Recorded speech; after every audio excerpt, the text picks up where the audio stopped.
This whole Visor library project is one that takes me through all of my old CDs and through the whole alphabet. As you may imagine, there are some letters that'll be harder to sift through. I only have a couple of Q albums, for example, that really stand out, but I do have a few dozen C's. It might be more than a few dozen, actually. I've dreaded getting to this letter because I knew it was going to be tough to look at all the incredible records that fall under C to find one to represent the whole letter. I mean, there are some super influential albums in here. I won't dive too much into them because maybe I'll end up doing some more episodes further down the line. After a lot of thinking, though, I knew there was one that stood out from the rest, one that has stood the test of time and still ends up being played often in my car, even though I no longer have one of those Visor organizers. I'm not going to bullshit around with this episode. This week, I'm talking about the incredible album from Caven called Until Your Heart Stops. Now, this goes back 25 years. I have what I believe to be a very vivid memory of going to the record store on its release day to get a copy. There are a couple of hazy details here which make me feel like I may be misremembering some things, but it's my truth, and I'm going to go ahead and share it with you. Caven is a band that was a very early influence on me. Let me take you back a bit for this one. I started to get interested in the local underground rock scene when I was wrapping up my freshman year of high school. So we're talking 1996. I hadn't really found where I fit in yet. I'll use some stereotypes of high school cliques for this. I knew that I wasn't a jock, even though I did play on the school soccer team. I wasn't into drama or band. I certainly wasn't one of the preps or the cool kids. I was kind of a floater. I didn't have a problem with anyone, and they didn't seem to have a problem with me, but I needed to find a group. I needed a family. And at some point, I knew a few guys that had started a band. I wanted to be supportive, so I bought their demo tape, which I still have. The band was called Sustain. They were a hardcore band. At that point, I had never heard anything like this. I didn't know what hardcore music was, but I immediately found something there, and it changed my life. I grew up in Salem, New Hampshire, which, if you're not familiar, is approximately 30 minutes north of Boston. The mid to late 90s was an incredible time for local music in that scene. So many bands were popping up out of Boston and what's known as the Merrimack Valley, or as it's more affectionately known, MVHC. As a teenager being introduced to this new music and these bands that were comprised of other kids my age, I just became fascinated. I mean, these were primarily hardcore bands, or what we used to call emo before the definition changed in the early 2000s. To give you an example of the kind of bands I'm talking about, people like Converge, Piebald, Cast Iron Hike, Shadows Fall, Jejune, just to name a few. These bands introduced me to new musical styles that I'd never heard before. It was the first time my ears and eyes were being opened to this world that I didn't know existed right down the street. I say eyes because possibly even more important than the music was the community that came with it. Concerts, or what we called shows, were a safe space where we could be ourselves and not feel the judgment from the surrounding world.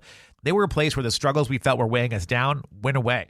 My friends that I grew up with didn't really get it. They listened to the music and had no interest, and I get that. I wouldn't exactly call hardcore music the most accessible sound. It's aggressive, there's screaming, very different stuff compared to the popular music of the time.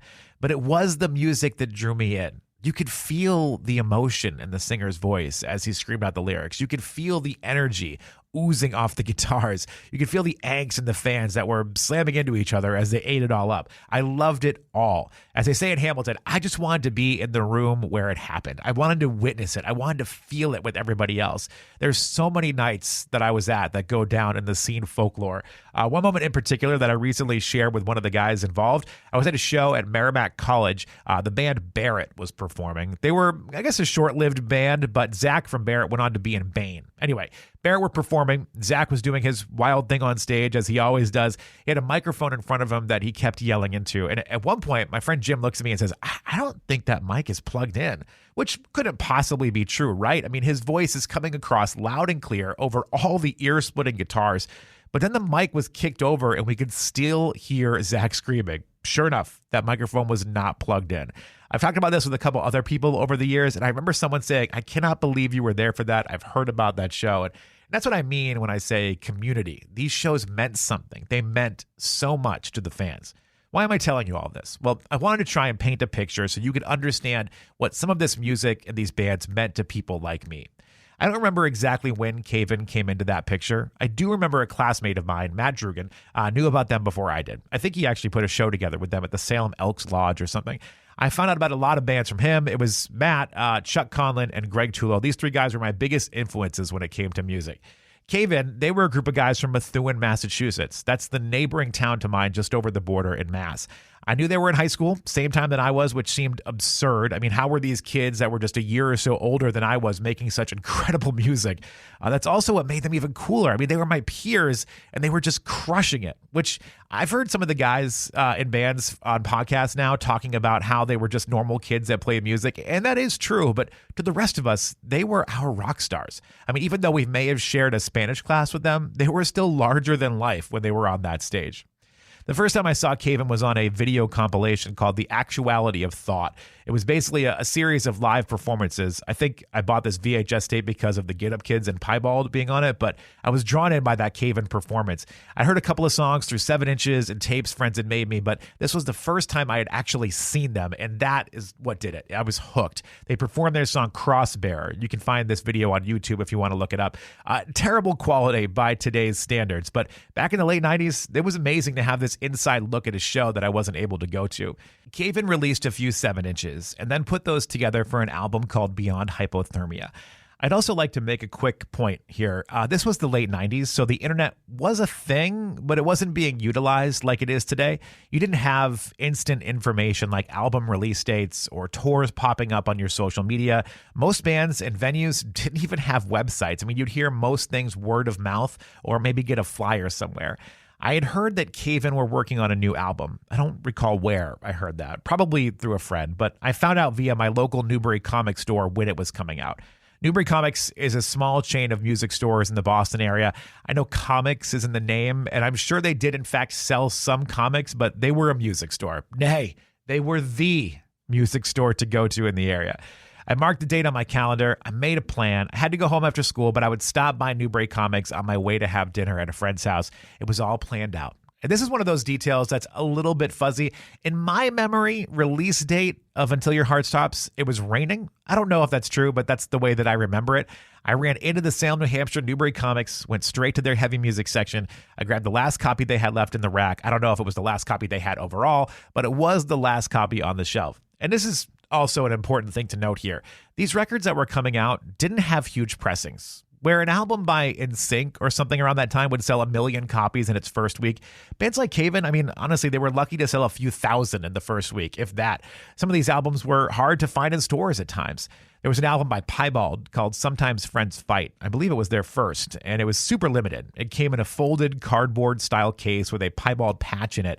I bought it at my local Newbury Comics and brought it to school with me. A girl in my class who viewed me as a poser in the scene was so mad that I got it because she had never found it herself. Like, it created some serious friction between us, friction that I never understood, but I guess that's on her. I don't lose sleep over it. Getting your hands on some of these records was an important part of being in the scene. Now, back to that release date for Cave-In. I remember the rain because at that time, I had a 6 CD changer in my car. The problem was the CD holder was in the trunk, so I had to get out in the rain, open my trunk, and get the new disc into the player without it getting soaking wet. To this day, I still have no idea why I agreed to have the player put in my trunk. It turned out to be a huge hassle for me over the years. I'm standing here in the rain getting soaked because I had to listen to this album at that time. I could not possibly wait. And honestly, looking back on it, I am glad that I did that because from the second the first note of Moral Eclipse hit, I was hooked.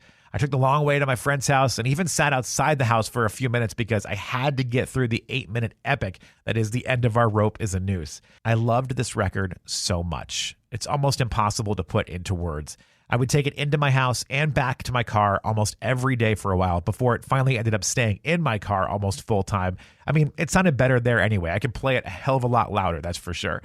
Recently, I played a couple of songs for a musician friend of mine. We had been discussing random music that changed our lives. I mentioned Until Your Heart Stops, and he hadn't heard it. Admittedly, it's not really his musical style, so I get it. I played a couple of the songs, and he just sat there to take it in. He asked me 2 questions. The first was, how old did you say these guys were when they wrote this? I told him about 19, give or take a year. And then he asked, and what year did it come out? To which I said 1998. He could not believe that teenagers 20 plus years ago could write and record music that still sounded this good. That's the biggest praise that I can give to this album. At the time when Cave-In were doing this, it wasn't cheap or really all that easy to get into a recording studio. It took a lot of money and planning to make it happen. And the technology then versus today is like night and day. There were some really great albums that came out in the mid to late 90s that were revolutionary at their time, but they haven't necessarily aged well. Until Your Heart Stops has aged like a fine wine. 25 years later, and it's still fresh and groundbreaking. New bands popping up today still reference it as a major influence. The production quality is unmatched. It was recorded at God City Studios by Converge guitarist Kurt Ballou. I could be wrong, but I believe it was his first real proper recording too. It's no surprise after you hear Until Your Heart Stops that Kurt Ballou has gone on to produce a ton of other mind-blowing albums over the years. Until Your Heart Stops became the gold standard. It merged the band's roots in hardcore with other influences from metal to classic rock, a dash of 90s emo, and even some of the spacier rock that Cave In would become more known for in future years. And that's what did it for me. It was the uniqueness of the album. I can honestly say that at that time, I had never heard anything like this music before. It scratched an itch that I didn't know I had.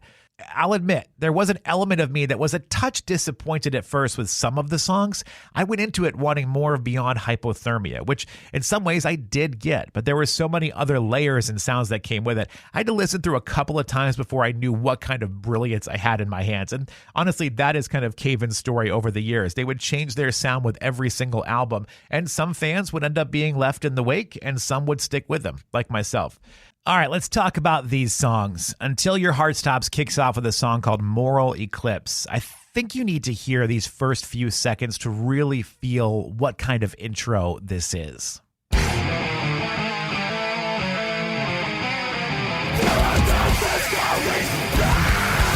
I still get goosebumps when I hear that. It takes me right back there to my 1989 Honda Accord in the parking lot of Newbury Comics in Salem, New Hampshire, when I first put that CD in. It's a perfect intro song, and it sets the stage for everything that would be coming down the line. Next up is Terminal Deity. Listening to this song today, it's clear to me that Cave In were laying the groundwork for what would be coming over the next couple of decades. There's more screaming in it than Cave In are known for today, but it has a very current Cave In feel to it. It's heavy, but still has more of a rock sound compared to their hardcore roots. There is, though, this one guitar part toward the end of the song that still has me scratching my head.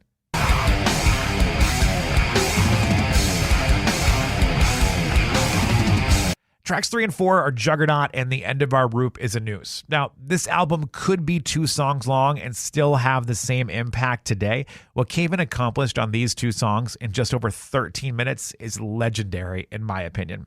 I've mentioned a couple of times here the phrase what Cave In would become. I'm going to assume that you don't know their whole story. Until Your Heart Stops came out and rewrote the rule book for hardcore and metal. It was kind of the first metalcore album, I guess. I don't know. Somebody will probably fact check that and get back to me, but it was one of the early on ones. The band's follow-up efforts, though, left a lot of the heavier side behind. They transitioned more into a rock band. I believe space rock was the phrase used most often. They stopped playing the music from their first couple of albums and really focused on what their new projects were.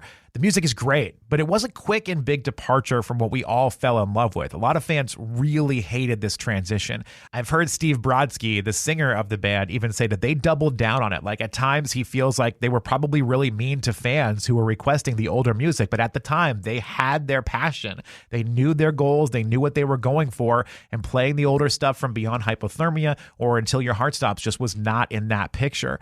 I'll admit that when they started making these transitions, it took me a little bit of time to get used to it. I did love the newer music they were doing on Creative Eclipses, Jupiter, and even Antenna, but it was vastly different to what I had grown up loving. And what we hear on Juggernaut with some of the guitar parts and transitions is clearly the preface to what was coming. Those sounds continue into The End of Our Rope is a Noose.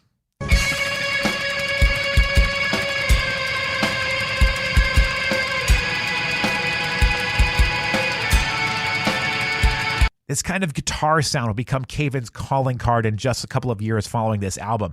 This song is 8 minutes long, and it takes you on a roller coaster ride of emotions, singing, screaming, breakdowns, segues, everything. I think what stands out to me the most is the drumming. It just sounds so damn good on this song and throughout the entire album. Speaking of segues, Until Your Heart Stops has 3 of them. Track 5 is an instrumental segue. The other segues come tacked on at the end of other tracks. The title track is up next. To me, this feels like something that could have ended up on their previous record, Beyond Hypothermia. There's a brutality to it that carries over into track 7, Halo of Flies. This was one of the only songs from this era of Cave In that really got carried over into future years. I've seen Halo of Flies live so many times, and honestly, it gets better each and every time. Again, it's the drums for me. I listen back to these albums before I talk about them for this show, and I don't think I ever gave enough credit to the drum sound on Until Your Heart Stops. It's really incredible what Kurt Ballou and the guys captured here. Track 8, Bottom Feeder, almost has a 90s grunge vibe at times. I could hear it on an Alice in Chains record at some point. It just has that feel. And the end of the song is the third segue on the album that leads into Ebola. Now, Ebola is just nuts. It's exactly what I loved about Cave-In leading into the release of this album. It kicks off in your face and doesn't let up. Oftentimes, I wouldn't make it this far in the album because I'd always be going back to listen to Juggernaut or The End of Our Rope and Halo of Flies. But when I did get this far, I was always stoked about this song. And the original release of the album wraps up with Controlled Mayhem Then Erupts. This song has always felt like the perfect bow to put on the gift that is Until Your Heart Stops.